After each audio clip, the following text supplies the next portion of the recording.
या यूट्यूब चॅनलवर तुम्ही पाहू शकता।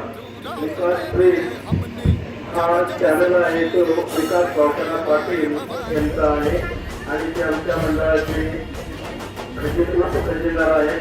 त्याचबरोबर ओम श्री भारत यात्रा हा चॅनल आहे तो दया दास यांचा आहे। कृपया सर्वांना विनंती आहे की याचं जे वितरण आहे प्रसारण आहे ते यूट्यूबवर आहे ते तुम्ही पाहू शकता। आता लगेच सवालच्या कार्यक्रमाला सुरुवात होणार आहे। कृपया सर्वांनी याच्यामध्ये सहभाग घ्यायचा आहे आणि दरवर्षीप्रमाणे आम्हाला मदत करणारे सार्वजनिक गणेश उत्सव मंडळाचे अध्यक्ष सार्वजनिक गणेश उत्सव मंडळ भारतनगर मस्जिदचे अध्यक्ष सुजित नेरुरकर आणि सार्वजनिक गणेश